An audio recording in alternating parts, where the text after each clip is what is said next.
estás? Friend. ¿Qué ha pasado por allá? ¿Cómo está todo? Aquí todo muy bien, gracias. Mamando gallo como siempre. Sí. Sí. ¿Cómo me los ha tratado la pandemia? Quiero que me hablen todo. Manolo, primero, te escuché hablando un poco sobre la situación de las cuarentenas, la gente de la tercera edad en Gustavo Gómez con Yo Soy la Voz. A ver, el tema era muy sencillo.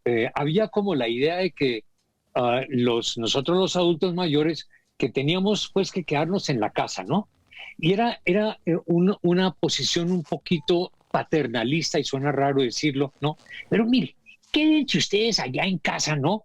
Que nosotros nos ocupamos de lo demás, nosotros salimos y hacemos vueltas, nosotros manejamos el mundo, ustedes tranquilos, quédense allá, cuchicuchen con sus nietos, ¿no? Vean la telenovela a las 10 de la mañana, tranquilos, nosotros nos encargamos de todo. Y eso es francamente ofensivo, ¿no? El hecho de que yo tengo más de 70 años no significa que yo de repente pues soy un inútil que todos los días anda en chanclas y en levantadora y con vaso de whisky en la mano viendo la telenovela a las 10 de la mañana. Tengo cosas más útiles que hacer. ¿Y a Eduardo cómo le ha ido? Pues bastante bien en términos generales, pues obviamente el encierro y no ver la gente y todas las precauciones, pues obviamente a todos nos han afectado, pero yo sí pienso que he estado bastante, pues me ha ido bastante bien. Primero vivo en un barrio tranquilo, donde se puede caminar y siempre tuve perrito, pues ha habido siempre el tema de sacar a pasear a la perrita, entonces eso me ha permitido caminar todos los días, trato de caminar al menos 12,000 pasos al día. Y el programa de Señal Colombia, todo lo que vemos siguió, se está haciendo ahora desde mi casa, yo con una cámara pequeña GoPro yo grabo mis partes, yo mando después los archivos al director del programa que lo edita, entonces el programa siguió, no fue necesario acudir ninguna vez a repeticiones y también está con Manolo Belón, que tenemos el Instagram TV y oigo sus Facebook Live, ese tipo de cosas que estamos haciendo. Y nuestros podcasts, Sí. Eduardo, que ya casi salen, ¿no? Ya casi. Sí, yo tengo que sentarme ahorita a editar el primero. Hablemos de podcast, Manolo. ¿Qué ha sido lo más interesante de embarcarte en proyectos de podcasting y qué ha sido lo más difícil para ti que tienes una trayectoria gigantesca en radio? A ver, Alejo, primero, los primeros podcasts que hice, los hice contigo, ¿no? Con los que nos fue muy bien en ese momento y fueron podcasts muy divertidos y abrieron como el mundo del podcast. Y esto, lo que yo considero es simplemente una nueva forma de hacer radio, ¿ok? Es radio si lo quieres on demand, pero es básicamente estamos haciendo lo mismo que hemos venido haciendo toda la vida, es hacer radio, es comentar discos, es hablar de música. Eso no ha cambiado. Ha cambiado de pronto el vehículo que usamos, ¿no? Ya no es radio abierta, ya no es los 103.9 de la X o los 99.9 de la W, no, es otro... Otra plataforma. Es otro medio, Sí. otra plataforma, sí. Eduardo, ¿no siente usted de pronto, y se lo leí a Bob Lefsetz, que es mi crítico de cabecera, que hablando un poco de ese cambio de plataforma, pero ese ejercicio de la radio como tal, que los podcasts son un poco regresar a esa radio de los 50 y de los 60? Yo pienso que sí, yo pienso que en muchos aspectos, y no solamente es decir, este programa que estamos grabando ahora es impensable hace un año, porque es la primera vez en muchísimo tiempo en que no hay 4 técnicos midiendo los grados Kelvin de la luz del estudio, de la cámara, que la alta definición no, ahora de eso casualmente estábamos hablando en la reunión del programa ahora con el director, él decía, ahora lo que a mí más me preocupa en el programa, todo lo que vemos, ¿no? El del defensor del televidente Señal Colombia, que es en el que yo participo, él dice, ahora lo que yo ya me preocupo es que el audio esté bien. Yo sé que la imagen va a estar pixelada, yo sé que hay personas que no saben encuadrar una cámara, que la iluminación va a estar defectuosa, pero solo devuelvo cosas cuando el audio está mal. Entonces, eso que usted está diciendo, ese regresar a la radio, yo creo que se está viendo en todos los sentidos. Y si usted mira lo que está pasando, por ejemplo, con la televisión deportiva se volvió radio. Son unas personas hablando de fútbol o de lo que sea, o de automovilismo, con unos micrófonos, y están en un estudio de radio, solo que le pusieron una cámara de televisión. Yo pienso que sí se está regresando a la radio, y no solamente por la pandemia, sino también por el tipo de televisión al que nos estamos acostumbrando en los últimos tiempos. Es decir, estoy pensando, no sé, en los programas deportivos que hay como 4 o 5, está incluso exfutbolistas hablando y opinando como si fuera radio. Y sabes, Eduardo, hay una cosa que hay que agregarle a eso, y es el hecho de que en este campo, en este mundo de los podcasts y de los IGTVs y los Facebook Live, hay una cosa que no existe en la radio, y es libertad absoluta.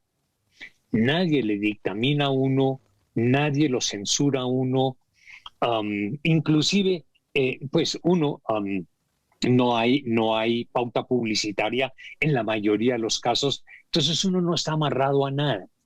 Manolo, ¿tú crees que la personalidad de radio, como lo fuiste tú, o como lo he sido yo en algún momento, se acabó y se va a acabar? Se va a transformar, Alejo. Mira, si tú analizas los mal contados 100 años de historia de la radio, ¿cierto? Tú que eres un tipo serio y estudioso en estas cosas, lo que hemos visto es que la radio es el medio camaleónico por excelencia. Es el medio que mejor se ha adaptado a absolutamente todos los cambios, no solamente tecnológicos, sino, digamos, sociales, culturales. La radio siempre ha sido vanguardista en las transformaciones. Entonces, por eso, hoy en día, podcasts, IGTVs son la nueva expresión de la radio, pero la radio solamente funciona, digamos, la radio musical, porque es el tema específico, solamente funciona cuando hay gente, hay seres humanos detrás. ¿Qué es lo que establece la complicidad entre una canción y el escucha? Lo que le cuenta el DJ. Eso es lo que establece esa magia. No, y además nosotros, es algo que tiene la radio y que de pronto también tiene la literatura y que no tiene la televisión, es que uno arma la historia en la cabeza.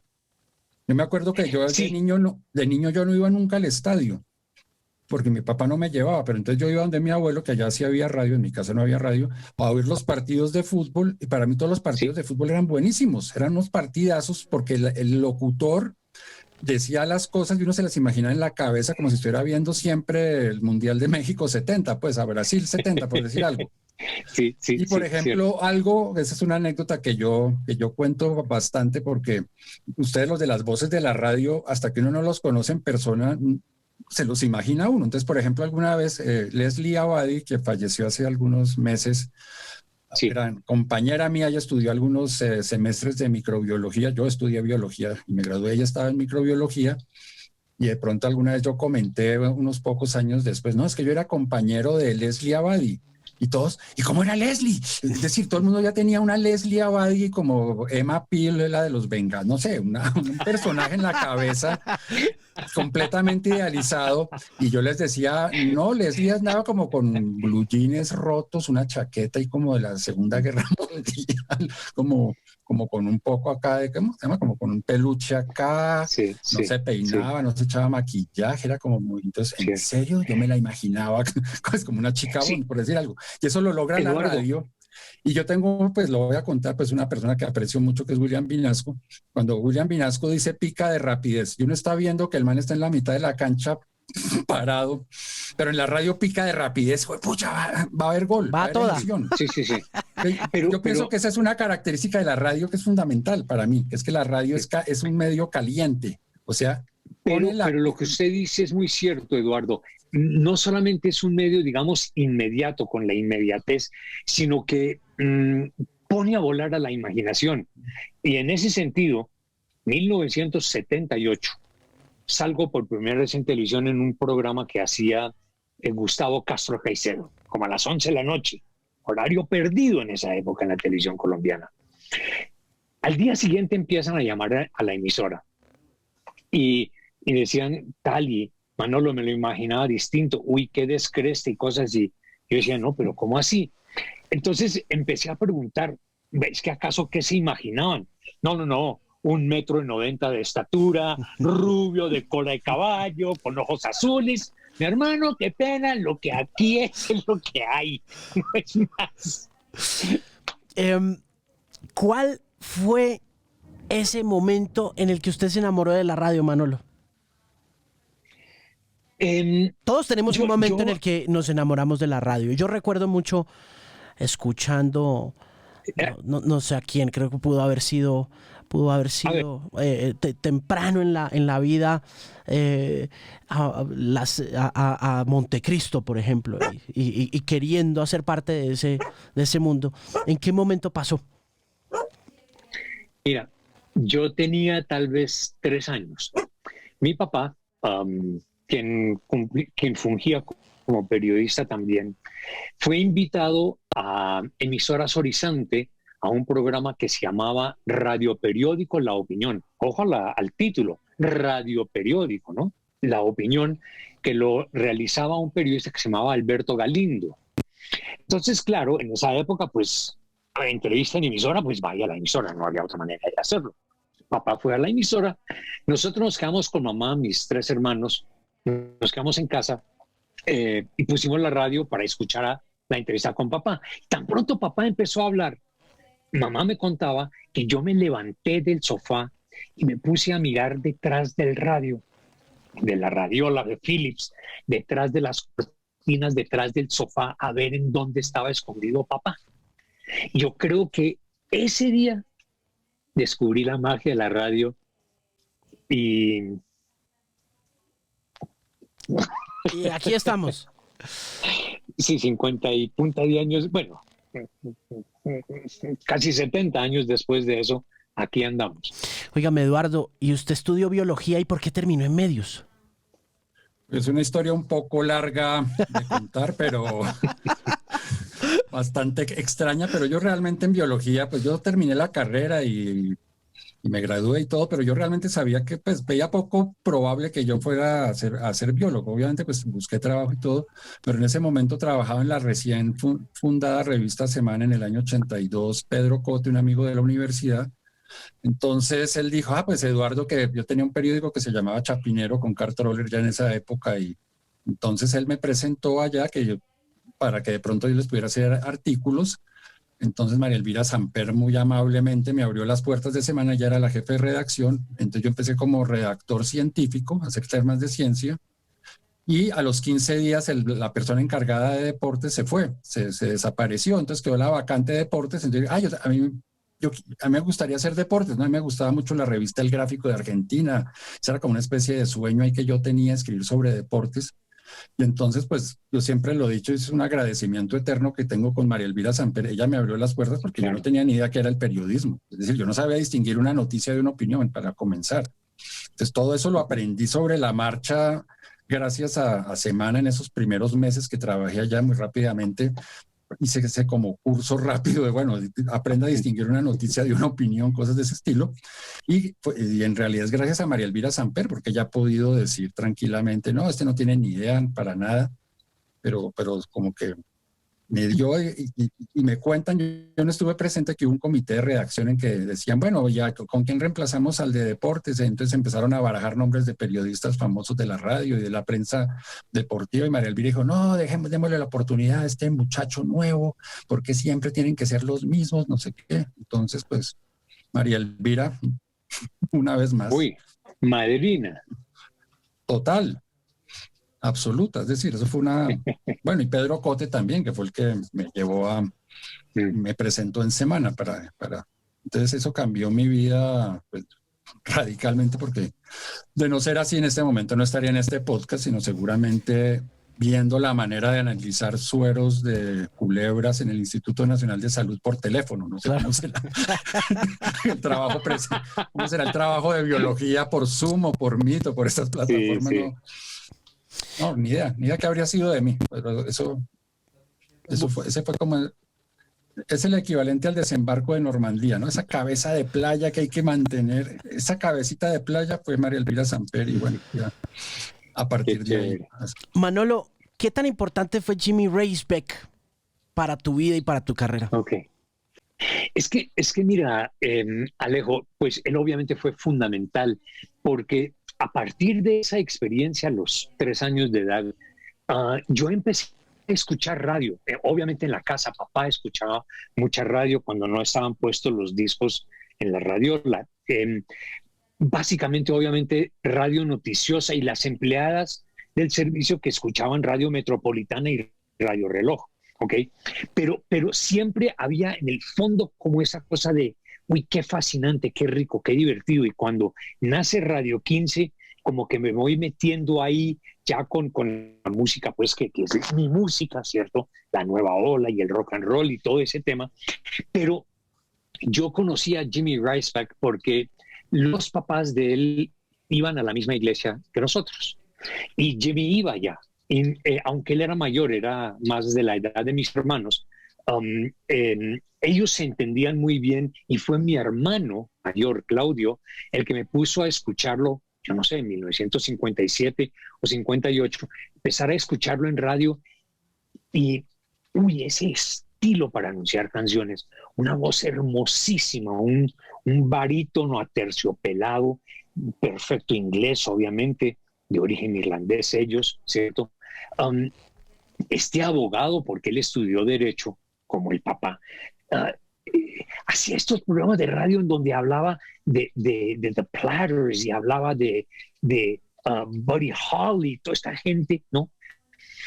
Y saber que yo era amigo de él, a pesar de la enorme diferencia de edad, porque hay, yo no sé, 10, 12 años de diferencia de edad, pero ya digamos después, en los 70, nos volvimos muy amigos y nos íbamos de rumba juntos.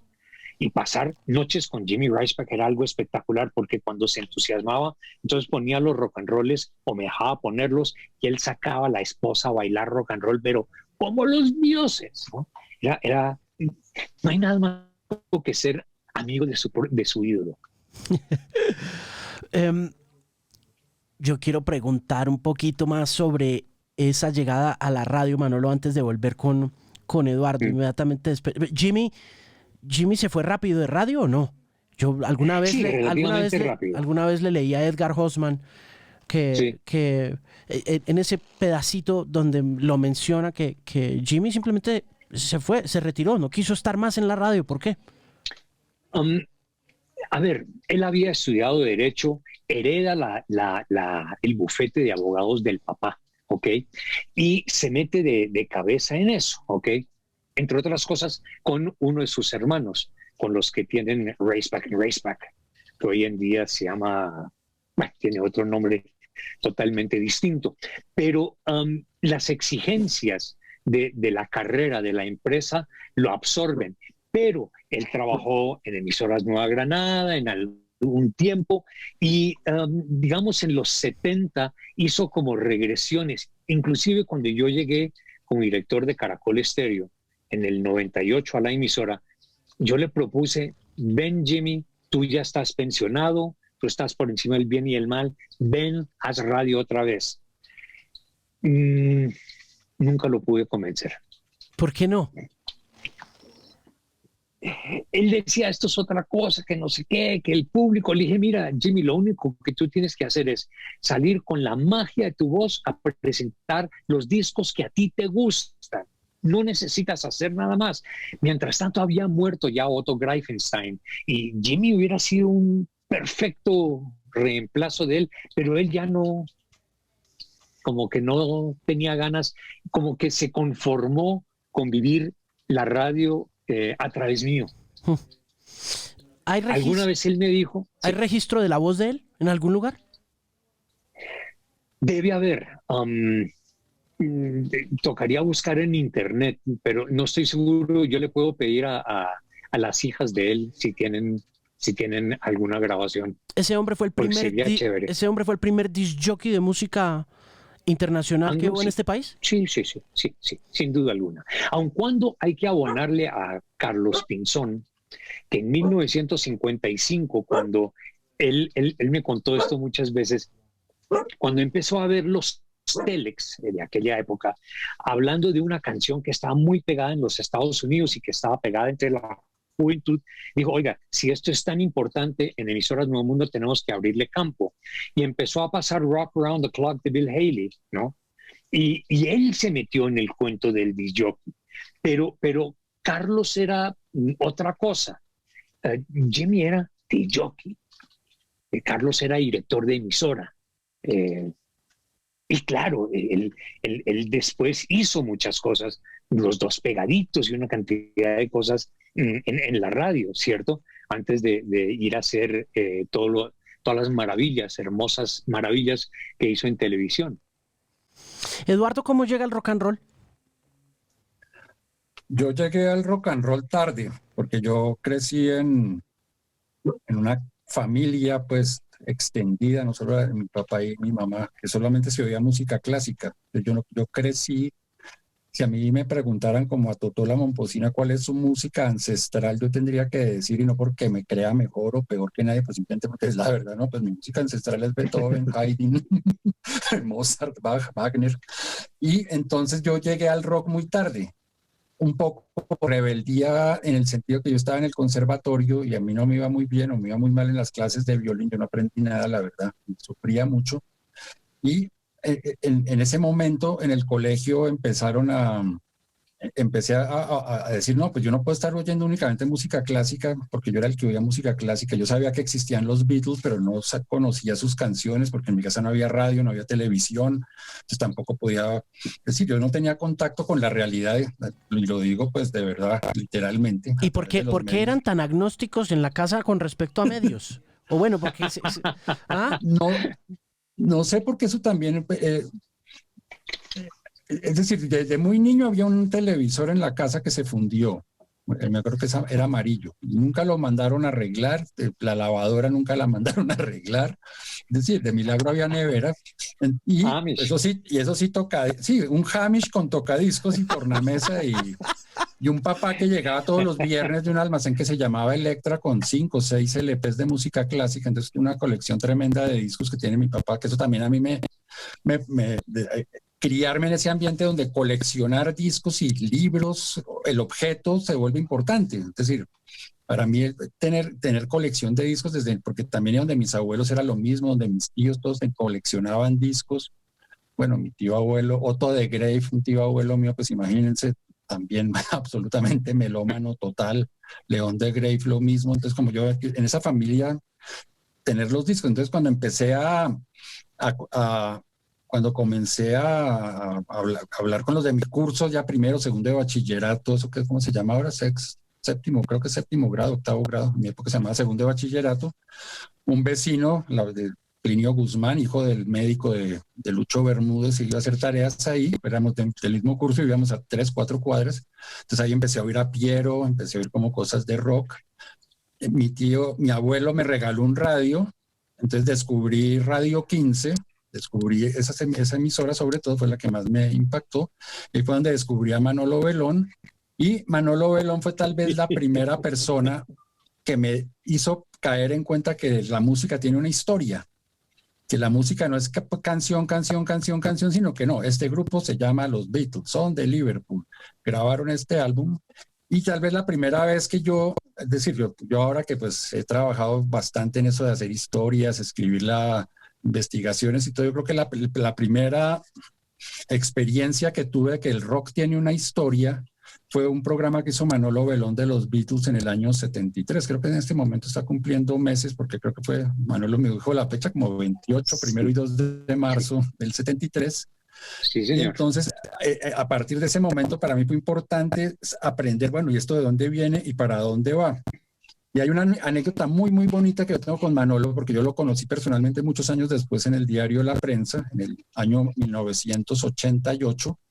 Él fue a hablar con Fernando Garavito, que ya falleció desafortunadamente, que era el jefe de redacción del diario La Prensa, y me presentó a Manolo. Oiga, Eduardo, le presento, Eduardo Arias, le presento a Manolo Belón, ¿no? Como hablaba Fernando Garavito, ¿no? Sí, Yo le dije, entonces yo dije, uy, Manolo Belón, qué maravilla.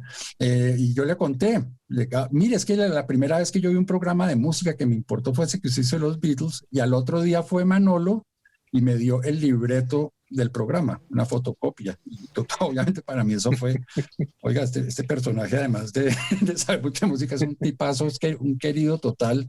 Esto nunca me había pasado en la vida, entonces, claro. ¡A la qué queridura! No, pero en serio, fuera de chiste.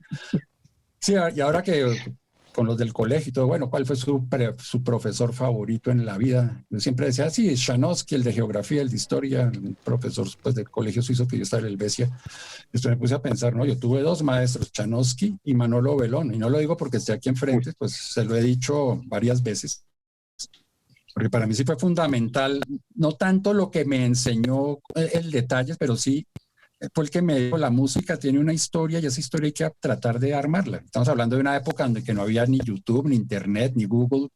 Entonces uno era armando la historia como un rompecabezas de 2000 fichas, del cual a uno le iban dando 3 fichas a la semana, al mes. Alguien trajo una revista Pelo de Argentina y aquí está la historia de Roxy Music. Pues entonces uno anotaba, tomaba nota de todo. Yo era de los que grababa cassettes porque no tenía plata para comprar discos y pintaba las carátulas con mi hermano del disco que nos prestaban en el cassette. Es decir, era una época en que aprender de música no era tan fácil como ahora. Ahora todo está a un clic de distancia. En esa época, sí.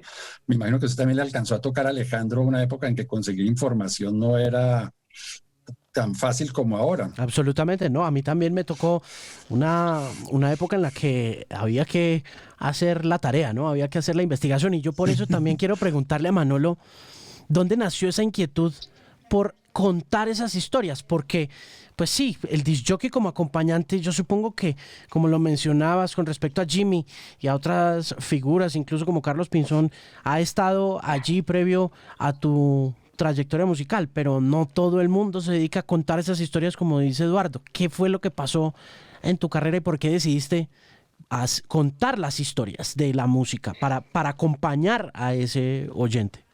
No sé exactamente dónde salió. Yo sé que desde una muy temprana edad, yo empecé a coleccionar discos. O sea, yo a los 6 o 7 años, yo recuerdo tener discos míos, ¿ok? Claro, estaban los de mis hermanos, muchos de los cuales me tumbé y que finalmente heredé de alguna manera, pero yo siempre como que busqué información. Entonces yo leía el Miami Herald, el New York Times, que traían los gringos con los que teníamos contacto, ¿cierto? Y qué importa si uno leía el periódico 8 días después, los temas musicales no pasaban de moda. O la revista Times, yo la recibía 15 días después de su publicación, y yo buscaba inmediatamente la sección de música y leía lo que había ahí. Es que es como un hambre de información que se convierte en como una necesidad de salir y compartirla, ¿no? Es decir, y yo sé, Eduardo está de acuerdo conmigo, yo sé que tú también, Alejandro, es decir, oiga, esto a mí me apasiona, mírenlo, ¿no? Y disfrútenlo como lo disfruto yo. Pero la única forma de hacerlo es contando cuentos. Y no es, digamos que no es tan fácil de aplicar, ni todo el mundo lo hace bien, ¿no? Contar un cuento en radio como lo cuentas tú, no es tan sencillo como poder decirle a la gente qué pasa con esta banda, de dónde viene, quiénes son sus integrantes, ¿no? Eso no es tan común. Eso algunas personas lo hacen, pero me refiero a que no a todo el mundo le sale entretenido, ¿no? Pero Alejo, ahí lo único que puedo decir son las ganas de contarlo, es la pasión de contarlo. Yo nunca tomé cursos, esto es instintivo. Es que, Alejandro, tú me entiendes mejor que nadie porque tú eres exactamente igual. Tú eres un contador de cuentos musicales. Y no es algo que pues tú te sentaste a estudiar a ver cómo es que se cuentan las historias. Eso te nace, te nace del hecho que tienes la pasión de hacerlo. Sí. Eduardo, tengo una pregunta sobre León de Grave, porque uno de los primeros poemas que yo me aprendí muy niño, que mi mamá me enseñó, fue el relato de Sergio Stepanski. Quiero que me cuente si sabe algo de esa historia, porque siempre tuve la inquietud de saber quién era este hombre que decía: juego mi vida, cambio mi vida, de todos modos la llevo perdida y la juego y la cambio por el más infantil espejismo, la dono en usufructo o la regalo. ¿Quién era? Esa poesía de balada del mar no visto es como León de Grave diciendo: yo nunca he salido de Colombia, y sobre todo de Colombia no, sino de dos ciudades rodeadas de montañas que son Bogotá y Medellín. Y bueno, Bolombolo, a orillas del río Cauca, de pronto fue lo más marítimo que le tocó a León. Yo tengo entendido que la primera vez que salió de Colombia fue cuando lo nombraron agregado cultural en Estocolmo, por ahí en el año 57, 58. Entonces yo pienso que él era una persona que con estos personajes, con estos alter egos, lograba, por un lado, traducir todo lo que había leído, porque él era un gran lector, le encantaba la literatura de muchos orígenes, un gran conocedor de música clásica, es decir, a la par de su hermano Otto, sus conocimientos de música. Él también tuvo programas en la radiodifusora nacional, que hacía programas de música también, pero también hacía como programas de poesía. Entonces, una persona que tenía como, a través de estos personajes poéticos, pues yo creo que él podía como sacar a relucir todo lo que había leído, todo lo que había oído. Muchas de sus poesías, estos son casi nombres de musicales, ¿no? Sonatina, Manontropo, es decir, puras como las anotaciones que hacen los compositores para dar a entender si es rápido o lento lo que está escrito en la partitura. Él jugaba mucho con eso, ¿no? Entonces yo pienso que todo ese como mundo interior que él tenía a través de sus lecturas, de la música que había oído, lo trataba como de sacar a relucir a través de todos estos personajes, alter egos, es decir, esta vez, no sé, uno que se llama Diego de Stúñiga, Leo Legris, Sergio Stepanski, bueno, Ramón Antigua, ¿no? El de esa poesía tan bonita, es que es como puro estilo romancero español. En el altro de otra mina, llegando yo para el Cauca, me topé con Toño Duque, además tuvo una época en que descubrió el siglo de oro español, Quevedo, todos los poetas del siglo de oro español. Entonces se enamoró de las esdrújulas, ¿no? Y otra cosa que él hacía también, pues mis conocimientos, insisto, son muy precarios, es como que a veces era más importante el ritmo, cómo sonaban las palabras pegadas a lo que estaba contando. Es decir, como que había más un interés de que eso que se oye suene musical en cualquier idioma que tenga el oyente, y lo que dice ahí pues es como secundario. Me parece que pasa en algunas de las poesías de él, que es más importante el ritmo, cómo brincan las palabras, un poco lo que decía Keith Richards en su obra, en la biografía.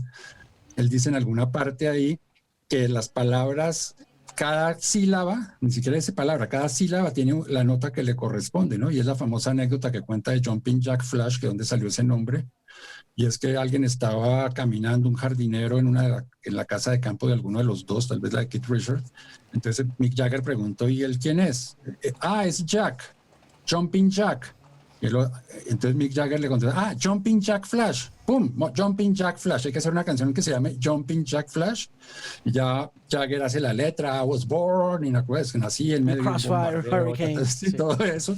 Pero el Jumping Jack Flash salió, y es decir, yo pienso que con León de Grave pasaba un poquito eso, ¿no? Como que la música era demasiado importante para él. Tú sabes, como que en ciertas poesías las palabras son subordinadas a que necesito una X, necesito una J, necesito una T, necesito un acento aquí, y las esdrújulas, ¿no? Sin brújula, bitácora no había. Un día tomé, empuñando mi chirimía, un día tomé la vía que de Aguadas va a Pácora, allá a su departamento natal, Alejandro del Caldas, ¿no? Sí, sí. Relato de Alipio Falopio, ¿no? Que empieza así: sin brújula en la bitácora no había. Tremendo juego de palabras. Y hablando de palabras, Manolo, ¿qué tanto de lo que hiciste en radio libreteaste y escribiste y condujo o produjo tus libros posteriores? ¿Y qué tanto se improvisó cuando estuviste al frente de un micrófono? Yo libreteé bastantes cosas, entre otras porque hay algunas que son tan complejas. Ejemplo, el ciclo que hice con The Beatles, que duró 99 programas de 1 hora, eso no se puede improvisar. ¿Ok? Entonces, ese tipo de programas especiales, por la cantidad de información que tienen, hay que por lo menos esquematizarlo, pero preferiblemente libretearlo bastante para no dejar por fuera cosas importantes o no llenarlo también de cosas no importantes, por no decir basura, ¿cierto? Entonces, muchos de esos especiales sí están libreteados, pero normalmente, digamos, los podcasts, los IGTVs, los Instagram Lives que hacemos con Eduardo los viernes por la noche, esos no tienen libretos.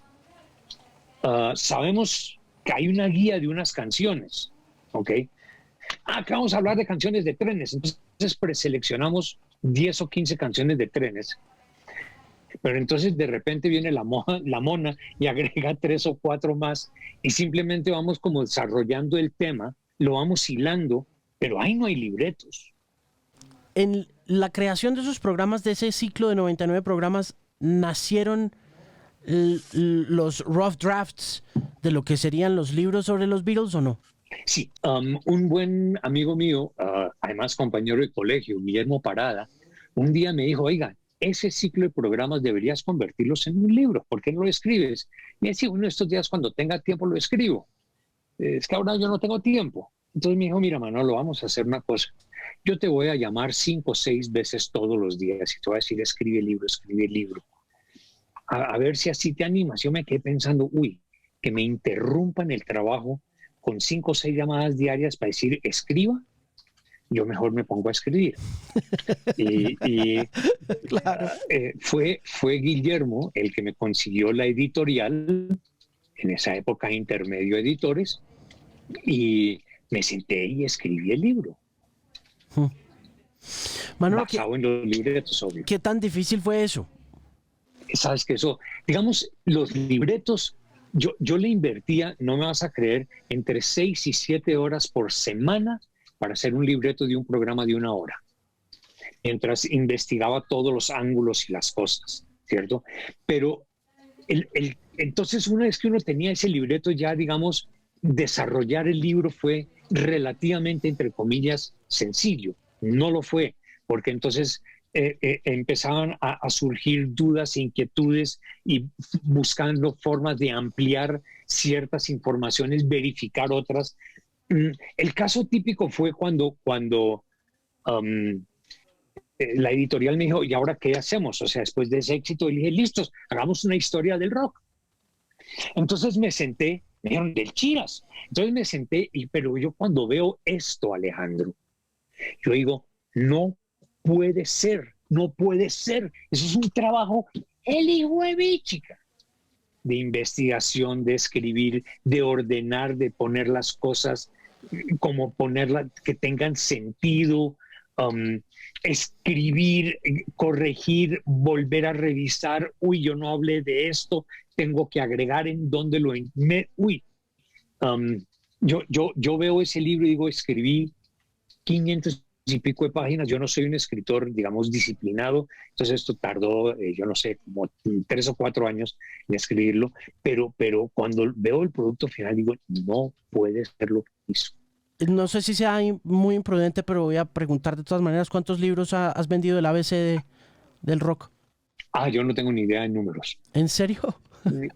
Por ahí deben estar. Eso tiene que ser un libro muy vendido.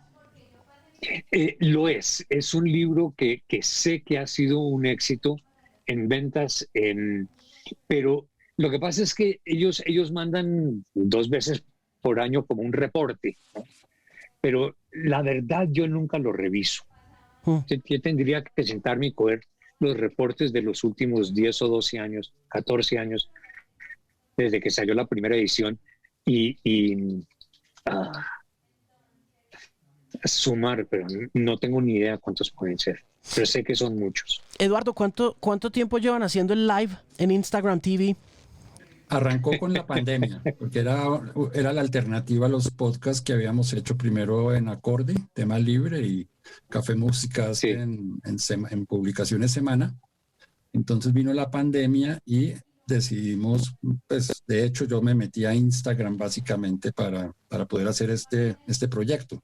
Yo entré a Instagram, todavía no he aprendido a usarlo del todo bien, todavía me pierdo a veces sus protocolos, 3 programas que me ha tocado grabar a mí porque me tocó a mí hacer de anfitrión. 2 de ellos se perdieron porque no supe guardarlos, pero ha sido como desde comienzos, yo diría como desde marzo. Sí, hace un año, digamos, más o menos, se podría revisar, sí, a ver. fue justamente hace un año. Pero Alejo, chequé el Instagram de Eduardo porque tiene cosas fascinantes de cine italiano, especialmente. Es una maravilla. ¿Y eso por Sobre qué? todo el cine italiano clásico. ¿Y por qué cine Entonces italiano, pregúnteselo Eduardo? a él. A mí siempre me ha gustado mucho el cine italiano y en la pandemia, pues dije, bueno, pues hace mucho tiempo que no, pues yo no he sido así como un cineasta muy disciplinado de estar pendiente. Entonces empecé a buscar, a ver, dije, no, pues volvamos a ver esas películas que a mí me encantaron, porque a mí la cinefilia, pues yo no creo que tenga cinefilia, pero el gusto por el cine ya en la edad adulta, digamos en la universidad para acá, se lo debo en gran medida al cine italiano, es decir, básicamente a 3 directores que son Federico Fellini, Luchino Visconti y Michelangelo Antonioni, y a partir de ahí pues siempre he tenido como cierta predilección por el cine italiano, un poco militante, un poquito enfermiza, porque cine bueno hay en todas partes, y obviamente yo veo cine de otras partes, y empecé en la pandemia a ver las películas que yo tenía, incluso algunas que yo había visto en cine, pero había comprado el DVD, pero no había tenido tiempo, como decía Manolo, de ver el DVD. Bueno, ahora sí hay tiempo. Y encontré que en YouTube habían subido una gran cantidad de películas italianas en muy buena calidad, incluso algunas con subtítulos en castellano, es decir, entonces entré como a buscar y buscar y buscar. Entonces, volví a ver casi todas las de Fellini, volví a muchas de Antonioni que ni conocía, las pude ver, de Visconti, otros directores italianos. Bueno, una que me encanta de Ettore Scola que se llama Nos habíamos amado tanto, está con subtítulos en español, perfecta imagen. Entonces eso se volvió como una especie de diario, esa página de Instagram. Entonces, película que encontraba italiana, le tomaba la foto y la subía a Instagram, ¿no? Entonces generalmente era el nombre del actor o los actores que estaban en esa foto, en ese fotograma, el director y el nombre de la película, el nombre del director. Entonces ahí quedó como una especie de consignado ese diario, pero ya llegó un momento en que se acabaron las películas disponibles. Unas no las pude terminar porque no tenían subtítulos. Entonces pues yo algo sé de italiano, pero cuando es dialecto napolitano, por ejemplo, es muy complicado entender para mí. A mí me cuesta mucho trabajo entender. Y muchas de las películas de Pasolini, las primeras son como en dialectos pues, de los extramuros de Roma o gente que llegó de Nápoles a Roma. Entonces, si no hay un buen subtítulo, a ellos sí me pierdo mucho. Pero entonces pude ver bastantes de esas. Alejandro, Señor. ¿ves por qué él pasea a Pasiflora con Pasolini? Eso veo. Manolo, veo en la parte de atrás de tu estudio la portada de los 500 Greatest Songs of All Time. Sí, Y quería preguntarte por la revisión que hizo Rolling Stone del listado el año pasado. Dejaron a Marvin Gaye con What's Going On como la número 1. Originalmente estaba Sgt. Pepper's Lonely Hearts Club Band, si no estoy mal. Sí, estaba A Day in the Life, ¿no fue? Pero, no, perdón, de álbums, sí, en efecto. De álbums, mira, sí. El tema ahí es lo que hemos hablado en más de un Instagram Live y podcast con Eduardo, es estas listas, ¿quién las arma? Pues un grupo de genios, ¿cierto? Autodenominados genios de la música que se las saben todas. El problema radica en cuáles son los parámetros para definir que una canción o un álbum es mejor que otro. Uh-huh. ¿Quién define que la carátula de X disco es mejor que otra? Es una cuestión de apreciación, ¿cierto? Es una cuestión de sensibilidad, si lo quieres. Y al analizar un álbum, entonces, ¿desde qué punto de vista lo vamos a analizar?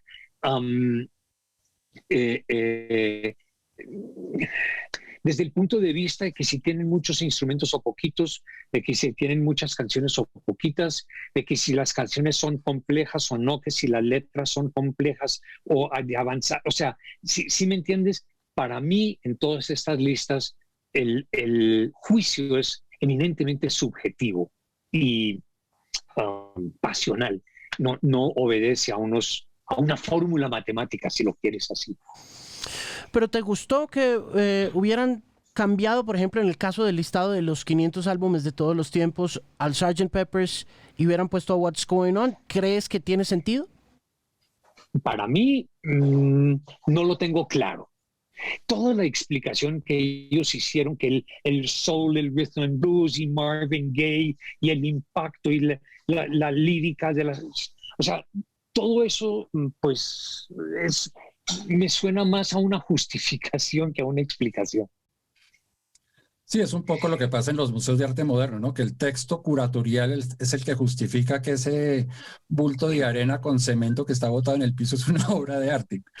A mí sí me pareció absurdo que hayan sacado a Sgt. Pepper, porque yo considero que Sgt. Pepper es el álbum más importante de la historia del rock, independientemente de que me guste o no me guste. De hecho, es decir, a mí me gusta más Abbey Road, que quedó de quinto, ¿no?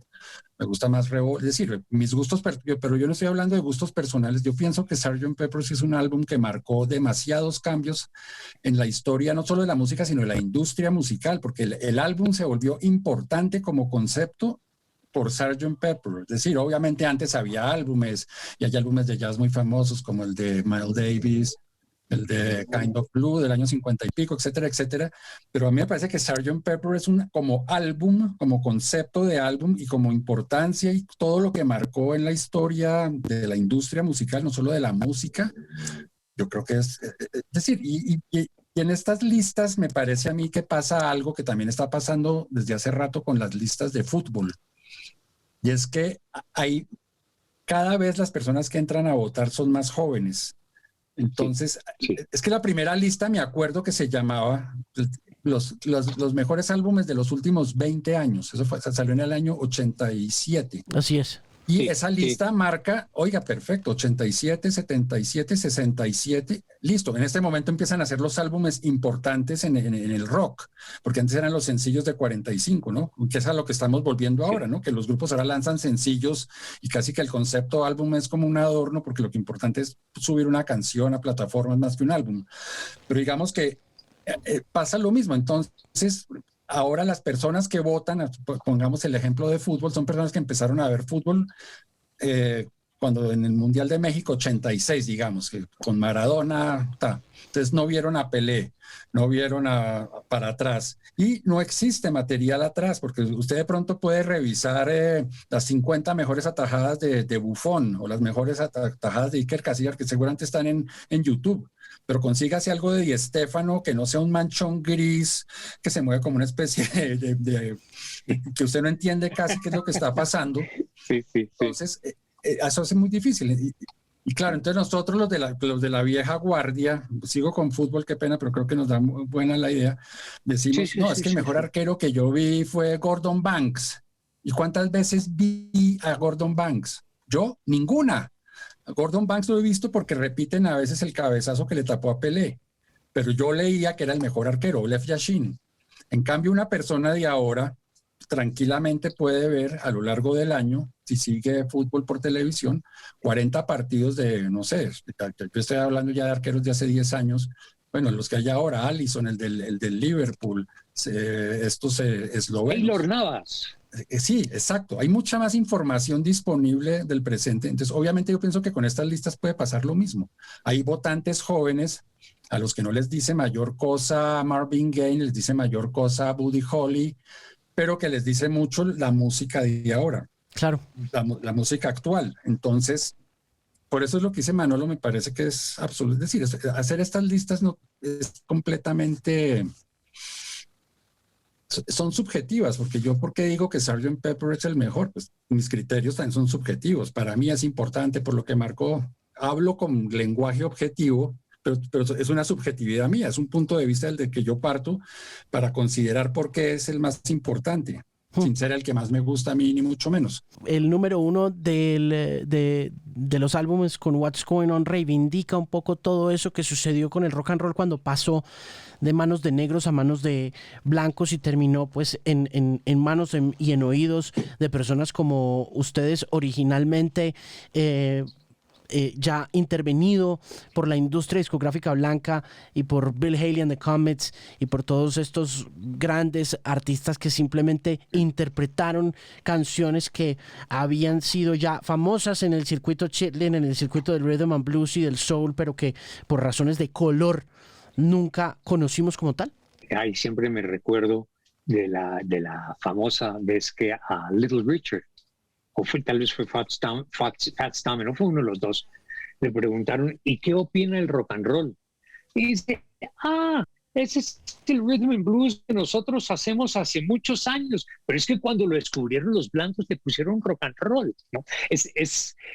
Creo que eso es como que tipifica la cosa. Y de alguna forma, sí, el álbum de Marvin Gaye como que reivindica todo el aporte de la música negra al rock and roll y a todos los movimientos modernos, porque es que hoy más que nunca lo vemos en todos los fenómenos R&B, hip hop, en la música urbana, digamos, la importancia de la música negra es absolutamente total, sí, trascendental, ¿no? Entonces, ese álbum reivindica de alguna forma la presencia de la música negra en los, digamos, sonidos contemporáneos, para no ponerle un apelativo racista o de época, ¿no? Llamarlo música contemporánea. Me quedaría con ustedes hablando 2 horas más, por supuesto, pero mi tiempo ha llegado a su fin y solo me queda agradecerles profundamente la posibilidad.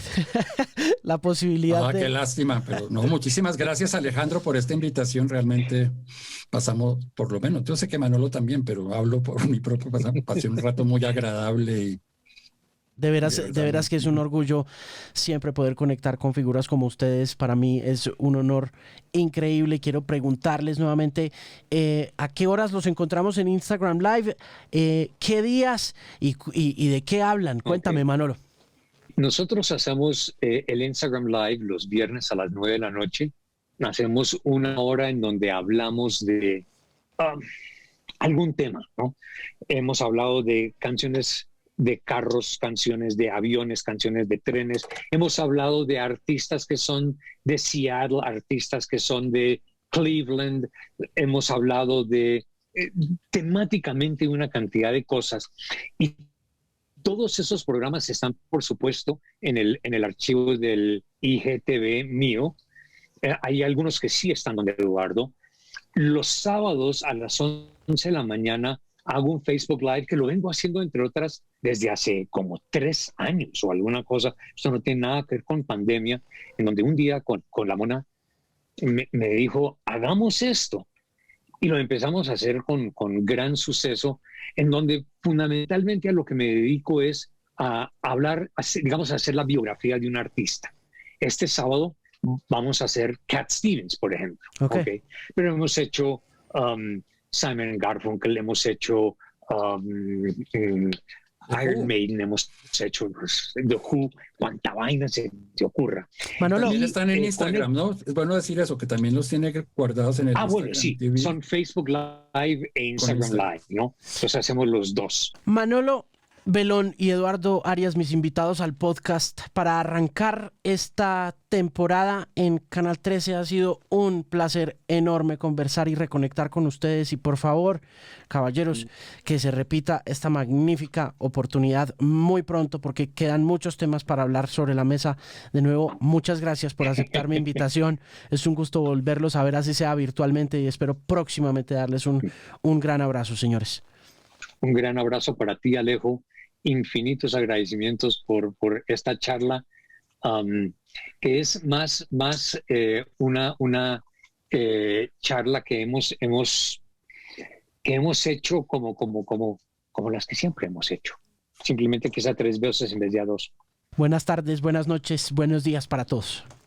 Muchas gracias, Alejandro, por la invitación.